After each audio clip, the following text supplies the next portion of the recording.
Now, this is from Wells Fargo. Anybody bank with Wells Fargo? Listen to this. And look, just because you don't bank with Wells Fargo doesn't mean this is not coming to all these other banks and corporations, because it is. You already know that.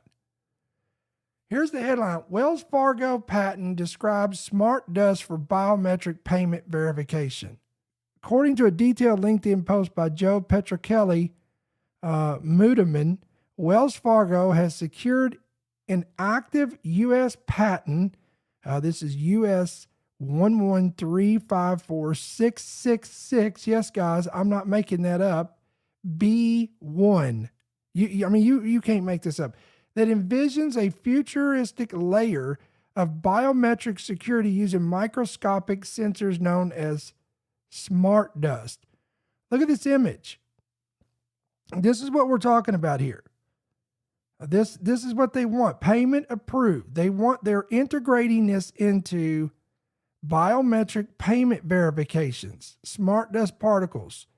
We'll give you more detail about that in just a second. The patent describes micro electromechanical systems, or MEMS, M-E-M-S, motes, tiny dust-like particles equipped with sensors that can be released into the air during transactions to, quote, verify a user's identity in real time. This technology aims to create an invisible multi-layered authentication shield for banking and payments. Hello, buying, selling, and trading. Potentially transforming how identity is confirmed at point-of-sale terminals or through mobile apps.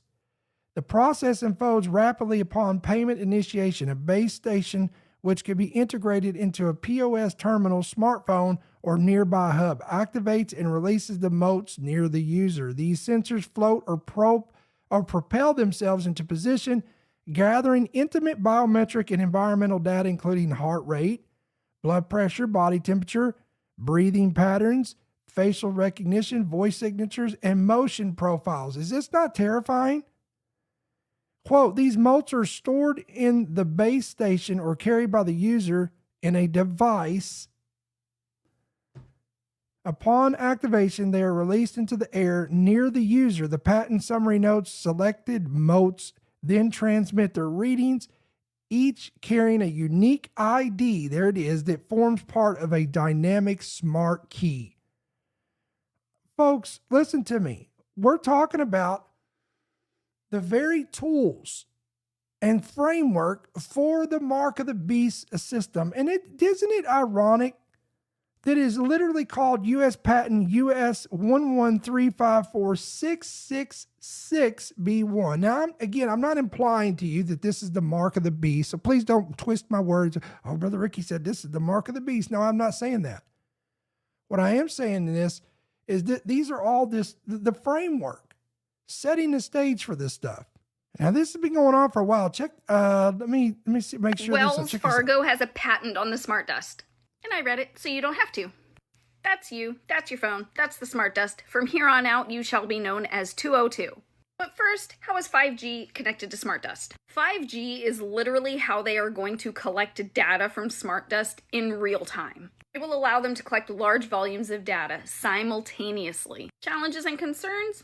Just privacy issues. So as you know from the previous video, there are a lot of uses for smart dust, so how would Wells Fargo use smart dust? Well, they're going to make sure 202 isn't 203. But how are they going to do that?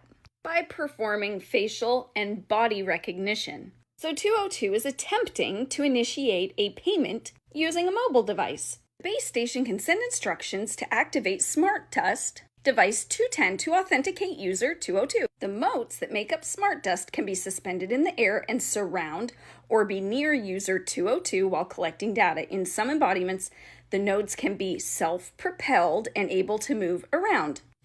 So they can control these things. Some motes may move passively on the wind or using Brownian motion.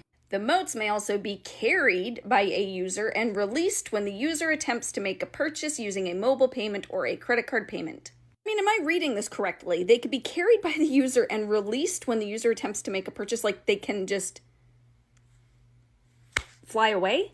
It will be performing facial and body recognition. The optical data can also be used to gather biometric data, as in the weight. And stop. And this is the ability with 5G. Now, we talked about the Trump administration is doing everything they can. They want to be the leading innovator of 6G.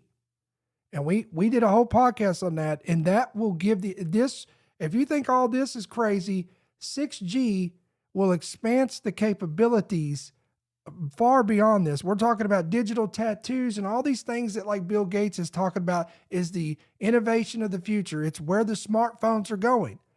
So this is no surprise if you're keeping up with what we're talking about here. Your facial recognition, your fingerprint data, in conjunction with one or more sets of data from the other sensors, the audio data can be used to authenticate your voice, can be used to detect your heart rate, your blood pressure, and other biometric data. Also can detect your body temperature and your breathing rate. It can also measure magnetic fields and read any RFID tags that the user may carry. And then, of course, there's GPS data to see the location of the smart dust. From everything I've read, smart dust is definitely the future of smart cities. Here's the thing about smart dust is none of us would ever know. If it's on us, breathe it in, how would we know? All right, look at this last line here. If the data aligns, the system generates a one-time virtual card number and approves the transaction. Mismatches or detection of unauthorized foreign modes trigger an immediate block, adding a tamper-resistant layer. Y'all see how all this is going to be integrated, right? You couple this with the story we just talked about with this kill switch. That all this technology is all going to be used against us. I mean, they are literally, guys, creating the Skynet that Hollywood warned us about.